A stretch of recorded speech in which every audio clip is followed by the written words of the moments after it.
Hi all, welcome to our channel turning PSC. ഇപ്പോൾ നമ്മളിന്ന് discuss ചെയ്യാനായിട്ട് പോകുന്നത് വീറ്റ് ഫോറസ്റ്റ് ഓഫീസറിൻ്റെ ഒരു +2 ലെവൽ ക്വസ്റ്റ്യൻ പേപ്പറാണ്. മെയിൻസിൻ്റെ ക്വസ്റ്റ്യൻ പേപ്പറാണ് നമ്മൾ നോക്കുന്നത്. നമുക്ക് സ്റ്റാർട്ട് ചെയ്യാം. ഗാന്ധിജി ഇന്ത്യയിൽ നടത്തിയ ആദ്യത്തെ സമരം ഏതാണ്? ഗാന്ധിജി ഇന്ത്യയിൽ നടത്തിയ ആദ്യത്തെ സമരം എല്ലാവർക്കും അറിയാം അല്ലേ? ഏതാണ്? ചമ്പാരൻ സത്യാഗ്രഹമാണ് അല്ലേ? ഗാന്ധിജി ഇന്ത്യയിൽ നടത്തിയ ആദ്യത്തെ സമരമാണ് ചമ്പാരൻ സത്യാഗ്രഹം. വട്ടമേശ സമ്മേളനവുമായി ബന്ധപ്പെട്ട തെറ്റായ പ്രസ്താവന ഏതെല്ലാം? തെറ്റായതാണ് ചോദിച്ചിരിക്കുന്നത്. ഇവിടെ ഏതാണ് തെറ്റായിട്ട് കൊടുത്തിരിക്കുന്നത്?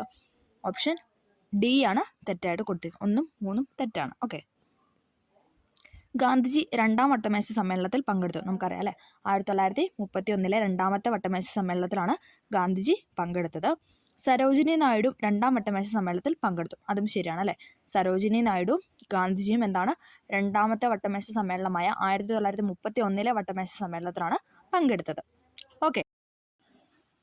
പഴശ്ശിരാജാവിൻ്റെ ജീവിതത്തെ ഇതിവൃത്തമാക്കി കേരള സിംഹം എന്ന ചരിത്ര നോവൽ രചിച്ചത് ആരാന്നാണ് ചോദിക്കുന്നത്. ആരാണ്? Option B Sardar KM പണിക്കരാണ്.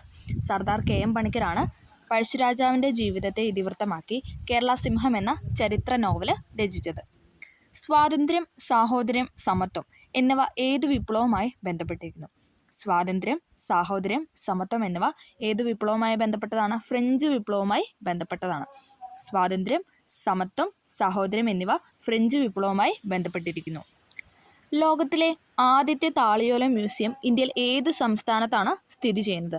ലോകത്തിലെ ആദ്യത്തെ താളിയോല മ്യൂസിയം ഇന്ത്യയിൽ ഏത് സംസ്ഥാനത്താണ് സ്ഥിതി ചെയ്യുന്നതെന്ന് ചോദിച്ചാൽ കേരളത്തിലാണ്. കേരളം.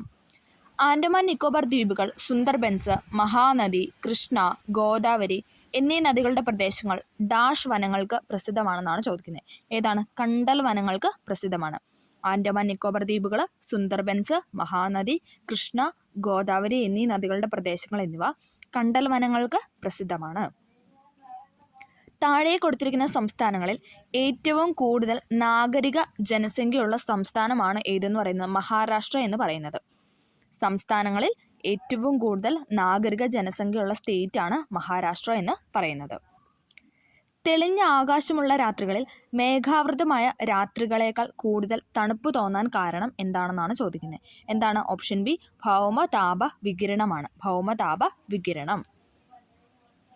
തെളിഞ്ഞ ആകാശമുള്ള രാത്രികളിൽ മേഘാവൃതമായ രാത്രികളേക്കാൾ കൂടുതൽ തണുപ്പ് തോന്നാൻ കാരണം ഭൗമതാപ വികിരണമാണ്. അടുത്ത ക്വസ്റ്റ്യൻ ഡിലീറ്റഡ് ആണ്. അടുത്തത് ചുവടെ കൊടുത്തിരിക്കുന്നതിൽ ഹരിതഗൃഹ വാതകം അല്ലാത്തത് ഏതാണെന്നാണ് ചോദിക്കുന്നത്. ഹരിതഗൃഹ വാതകം അല്ലാത്തത് നൈട്രജൻ ആണ്. നൈട്രജൻ. അതേസമയം നൈട്രിക് ഓക്സൈഡ് ആണെങ്കിൽ അത് ഹരിതഗൃഹ വാതകമാണ്. ഓക്കെ. നൈട്രജൻ എന്ന് പറയുന്നത് ഹരിതഗൃഹ വാതകമല്ല. Carbon dioxide, methane, chlorofluorocarbon ഈ 3 വാതകം എന്താണ്? ഹരിതഗൃഹ വാതകങ്ങളിൽ പെടുന്നതാണ്. Okay. Carbon dioxide, methane, chlorofluorocarbon. അടുത്തൊരു ചേരുംപടിയാണ് ചോദിച്ചിരിക്കുന്നത്. കൽപ്പാകം, ചാരിയ, മധുര, നേപ്പാനഗർ എന്ന് പറഞ്ഞിട്ടൊരു ചേരുംപടി. നമുക്ക് നോക്കാം. ഉത്തരം എന്ന് പറയുന്നത് ഓപ്ഷൻ ബി ആണ്. Option B. കൽപ്പാകം എന്ന് പറയുന്നത് ആണവ നിലയമാണ്. ചാരിയ എന്ന് പറയുന്നത് കൽക്കരി ഖനനമാണ്. മധുര എന്ന് പറയുന്നത് എണ്ണ ശുദ്ധീകരണശാല. നേപ്പാനഗർ എന്ന് പറയുന്നത് ന്യൂസ് പ്രിന്റ്. ഓക്കെ. കൽപ്പാക്കം ആണവ നിലയം, ചാരിയ കൽക്കരി ഖനനം, മധുര എന്ന് പറയുന്നത് എണ്ണ ശുദ്ധീകരണശാല, നേപ്പാനഗർ എന്ന് പറയുന്നത് ന്യൂസ് പ്രിന്റ്. താഴെ പറയുന്ന പ്രസ്താവനകൾ ശരി ഏതെന്നാണ് ചോദിച്ചിരിക്കുന്നത്. ഇവിടെ ശരിയായ സ്റ്റേറ്റ്മെന്റ് ആണ് ചോദിച്ചിരിക്കുന്നത്. ഓപ്ഷൻ എ ആണ്. പ്രസ്താവന 1, 3 ആണ് ശരി. കോർപ്പറേറ്റ് നികുതി, വ്യക്തിഗത ആദായ നികുതി എന്നിവ കേന്ദ്ര സർക്കാർ ചുമത്തുന്നതാണ്. കോർപ്പറേറ്റ് നികുതി, വ്യക്തിഗത ആദായ നികുതി എന്ന് പറയുന്നത് കേന്ദ്ര ഗവൺമെൻറ് ചുമത്തുന്നതാണ്. കോർപ്പറേറ്റ് നികുതി, യൂണിയൻ എക്സൈസ് ഡ്യൂട്ടി എന്നിവ കേന്ദ്ര സർക്കാർ ചുമത്തുന്നതാണ്. ശരിയാണ് അല്ലേ? കോർപ്പറേറ്റ് നികുതി, യൂണിയൻ എക്സൈസ് ഡ്യൂട്ടി എന്നത് കേന്ദ്ര സർക്കാർ ചുമത്തുന്നതാണ്. അതോടൊപ്പം കോർപ്പറേറ്റ് നികുതി, വ്യക്തിഗത ആദായ നികുതി എന്നിവയെ കേന്ദ്ര ഗവൺമെൻറ് ചുമത്തുന്നതാണ്. കോട്ടോണോപോളിസ് എന്ന് വിശേഷിക്കപ്പെടുന്ന ഇന്ത്യയിലെ നഗരമാണ് മുംബൈ എന്ന് പറയുന്നത് അല്ലേ? കോട്ടോണോപോളിസ് എന്ന് വിശേഷിക്കപ്പെടുന്ന ഇന്ത്യയിലെ നഗരമാണ് മുംബൈ. പുറംവാങ്ങൽ അഥവാ ഔട്ട്സോഴ്സിംഗ് താഴെ പറയുന്നതിൽ ഏതുമായി ബന്ധപ്പെട്ടിരിക്കുന്നു? റിപ്പീറ്റ് ചെയ്യുന്ന ക്വസ്റ്റ്യൻ ആണ്. ഏതാണ്? Option C ആഗോളവൽക്കരണമാണ്. പുറംവാങ്ങൽ അഥവാ ഔട്ട്സോഴ്സിംഗ് താഴെ പറയുന്നതിൽ ഏതുമായി ബന്ധപ്പെട്ടിരിക്കുന്നു എന്ന് ചോദിച്ചാൽ ആഗോളവൽക്കരണമാണ്.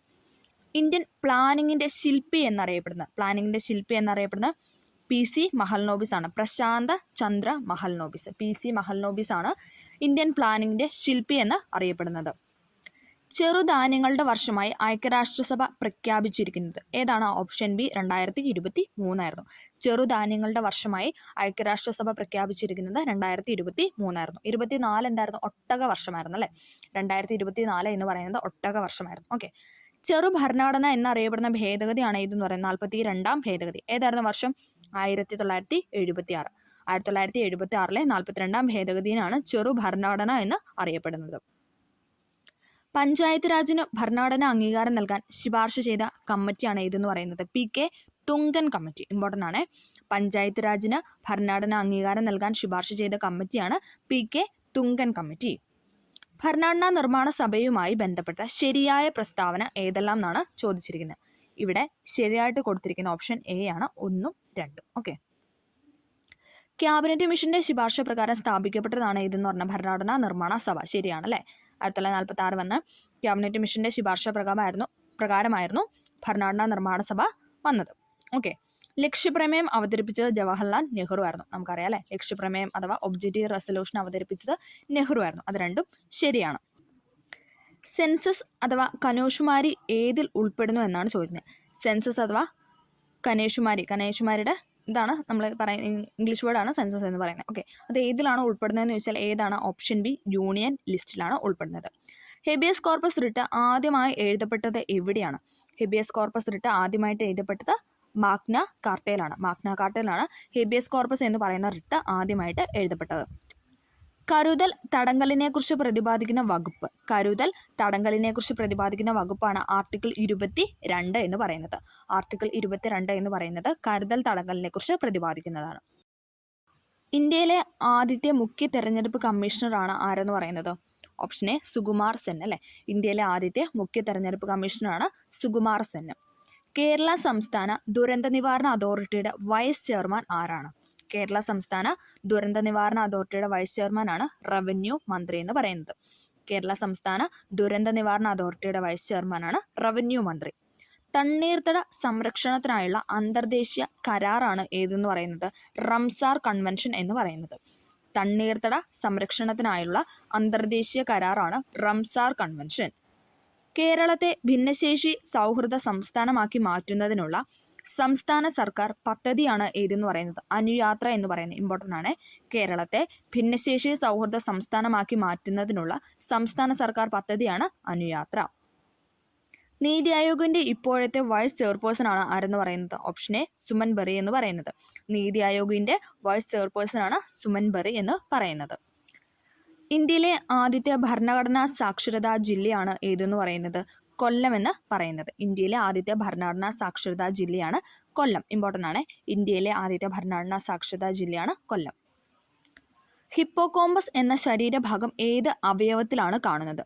ഹിപ്പോകോമ്പസ് എന്ന ശരീരഭാഗം ഏത് അവയവത്തിലാണെന്ന് ചോദിച്ചാൽ തലച്ചോറിലാണ് കാണപ്പെടുന്നത്. ഹിപ്പോകോമ്പസ് എന്ന ശരീരഭാഗം കാണപ്പെടുന്നത് തലച്ചോറിലാണ്. ഏത് രോഗം സ്ഥിരീകരിക്കുന്നതിനാണ് വൈഡൽ പരിശോധന നടത്തുന്നതെന്ന് ചോദിച്ചാൽ ഏതാണ്? ഓപ്ഷൻ ഡി ടൈഫോയിഡ് ആണ്. വൈഡൽ ഫോർ ടൈഫോയിഡ് എന്ന് ഓർത്താൽ മതി. Widal typhoid. ഏത് രോഗം സ്ഥിരീകരിക്കുന്നതിനാണ് വൈഡൽ പരിശോധന നടത്തുന്നത് ചോദിച്ചാൽ ടൈഫോയിഡ് ആണ്. ആൽഫ ഇന്റർഫെറോണുകളുടെ ഉപയോഗം എന്താണ്? ആൽഫ ഇന്റർഫെറോണുകളുടെ ഉപയോഗം എന്ന് പറയുന്നത് രോഗപ്രതിരോധ വ്യവസ്ഥയെ ഉത്തേജിപ്പിക്കുന്നു എന്നാണ് പറയുന്നത്. രോഗപ്രതിരോധ വ്യവസ്ഥയെ ഉത്തേജിപ്പിക്കുന്നതാണ് ആൽഫ ഇന്റർഫെറോണുകളുടെ ഉപയോഗം.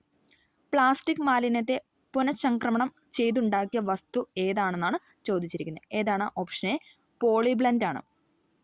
പ്ലാസ്റ്റിക് മാലിന്യത്തെ പുനഃചംക്രമണം ചെയ്തുണ്ടാക്കിയ വസ്തുവാണ് പോളിബ്ലെൻഡ് എന്ന് പറയുന്നത്. പോളിബ്ലെൻഡ്. താഴെ പറയുന്നതിൽ ഏതുമായിട്ടാണ് ബിഷ്ണോയി വിഭാഗക്കാർ ബന്ധപ്പെട്ടിരിക്കുന്നത്? ബിഷ്ണോയി വിഭാഗക്കാർ ബന്ധപ്പെട്ടിരിക്കുന്നത് ഏതാണ്? ഓപ്ഷൻ സി വനസംരക്ഷണവുമായിട്ടാണ്. വനസംരക്ഷണവുമായിട്ടാണ് ബിഷ്ണോയി വിഭാഗക്കാർ ബന്ധപ്പെട്ടിരിക്കുന്നത്. ഭൂമി അതിൻ്റെ അച്ചുതണ്ടിലെ കറക്കം നിലയ്ക്കുമ്പോൾ ഭൂഗുരുത്വ ത്വരണവുമായി ബന്ധപ്പെട്ട ശരിയായ പ്രസ്താവനയാണ് ചോദിച്ചിരിക്കുന്നത്. ഭൂമി അതിൻ്റെ അച്ചുതണ്ടിലെ കറക്കം നിലയ്ക്കുമ്പോൾ ഭൂഗുരുത്വ ത്വരണവുമായി ബന്ധപ്പെട്ട ശരിയായ പ്രസ്താവന ഏതാണ്? ഓപ്ഷൻ എ ഭൂമധ്യരേഖയിലെ G കൂടുന്നു. ഗ്രാവിറ്റി എന്ന് പറയുന്നത് കൂടുന്നു. ഓക്കെ. ഭൂമധ്യരേഖയിലെ G കൂടുന്നു എന്നാണ് ഉത്തരം. ഭൂമി അതിൻ്റെ അച്ചുതണ്ടിലെ കറക്കം നിലയ്ക്കുമ്പോൾ ഭൂഗുരുത്വ ത്വരണവുമായി ബന്ധപ്പെട്ട പ്രസ്താവനയാണ് ഭൂമധ്യരേഖയിലെ G അഥവാ ഗ്രാവിറ്റി കൂടുന്നു. ഒരു കോൺകേവ് ദർപ്പണത്തിന് അതിൻ്റെ ഒപ്റ്റിക് അക്ഷത്തിൽ തിരശ്ചീനമായി പകുതിയായി മുറിച്ചാൽ അതിൻ്റെ ഫോക്കൽ ദൂരം എത്രയാകുന്നു എന്നാണ് ചോദിച്ചിരിക്കുന്നത്. എത്രയാണ്? ഓപ്ഷൻ ഡി, ഒരു മാറ്റവും സംഭവിക്കുന്നില്ല. ഒരു കോൺകേവ് ദർപ്പണത്തിന് അതിൻ്റെ ഒപ്റ്റിക് അക്ഷത്തിൽ തിരശ്ചീനമായി പകുതിയായി മുറിച്ചാൽ അതിൻ്റെ ഫോക്കൽ ദൂരത്തിൽ മാറ്റമൊന്നും സംഭവിക്കുന്നില്ല. ക്യാപ്പിലറി കുഴലുകളിലൂടെയുള്ള ദ്രാവകത്തിൻ്റെ കേശിക ഉയർച്ചയ്ക്ക് കാരണമായത് എന്താണെന്നാണ് ചോദിക്കുന്നത്. എന്താണ്? ഓപ്ഷൻ എ, പ്രതലബലമാണ്, സർഫസ് ടെൻഷനാണ്. ക്യാപ്പിലറി കുഴലുകളിലൂടെയുള്ള ദ്രാവകത്തിൻ്റെ കേശിക ഉയർച്ചയ്ക്ക് കാരണമായത് പ്രതലബലമാണ്.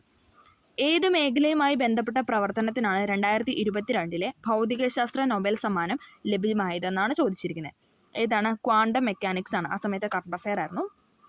ഏത് മേഖലയുമായി ബന്ധപ്പെട്ട പ്രവർത്തനത്തിനാണ് 2022 ഭൗതികശാസ്ത്ര നൊബേൽ പുരസ്കാരം ലഭിച്ചതെന്ന് ചോദിച്ചാൽ ക്വാണ്ടം മെക്കാനിക്സ് ആണ്. 1 ലിറ്റർ ലായനിയിൽ അടങ്ങിയിരിക്കുന്ന ലിഗ്നത്തിൻ്റെ മോളുകളുടെ എണ്ണമാണ് എത്രയെന്ന് പറയുന്നത്? ഓപ്ഷൻ സി, മൊളാരിറ്റി എന്ന് പറയുന്നത്. 1 ലിറ്റർ ലായനിയിൽ അടങ്ങിയിരിക്കുന്ന ലീനത്തിൻ്റെ മോളുകളുടെ എണ്ണമാണ് മൊളാരിറ്റി എന്ന് പറയുന്നത്. ഇമ്പോർട്ടൻ്റ് ആണ്. 1 ലിറ്റർ ലായനിയിൽ അടങ്ങിയിരിക്കുന്ന ലീനത്തിൻ്റെ മോളുകളുടെ എണ്ണമാണ് മൊളാരിറ്റി എന്ന് പറയുന്നത്. ചുവടെ നൽകിയിരിക്കുന്ന അയിരുകളിൽ അലൂമിനിയം അടങ്ങിയിട്ടില്ലാത്തത് ഏതാണെന്നാണ് ചോദിക്കുന്നത്. അലൂമിനിയം അടങ്ങിയിട്ടില്ലാത്തതെന്ന് പറഞ്ഞാൽ സിഡറൈറ്റ് ആണ്. സിഡറൈറ്റ്, ക്രയോലൈറ്റ്, ബോക്സൈറ്റ്, കയോലിനൈറ്റ് എന്ന് പറയുന്നതിലൊക്കെ അലൂമിനിയം അടങ്ങിയിട്ടുണ്ട്. ക്രയോലൈറ്റ്, ബോക്സൈറ്റ്, കയോലിനൈറ്റ് എന്ന് പറയുന്നതിലൊക്കെ എന്താണ്? അലൂമിനിയം അടങ്ങിയിട്ടുണ്ട്.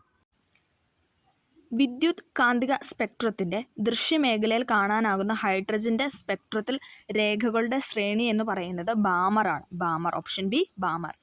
വിദ്യുത് കാന്തിക സ്പെക്ട്രത്തിൻ്റെ ദൃശ്യമേഖലയിൽ കാണാനാകുന്ന ഹൈഡ്രജൻ്റെ സ്പെക്ട്രൽ രേഖകളുടെ ശ്രേണി ബാമറാണ്. ചുവടെ കൊടുത്തിരിക്കുന്നവൽ ഏറ്റവും ഉയർന്ന നെഗറ്റീവ് ഇലക്ട്രോൺ ആർജിത എൻതാൽപ്പി ഉള്ളത് ഏതിനാണെന്നാണ് ചോദിക്കുന്നത്. ഏതാണ്? ഓപ്ഷൻ എ, ക്ലോറിൻ ആണ്. എപ്പോഴും ചോദിക്കുന്നതാണ്. ചുവടെ കൊടുത്തിരിക്കുന്നതിൽ ഏറ്റവും ഉയർന്ന നെഗറ്റീവ് ഇലക്ട്രോൺ ആർജിത എൻതാൽപ്പി ഉള്ളത് ക്ലോറിൻ ആണ്. ക്ലോറിൻ.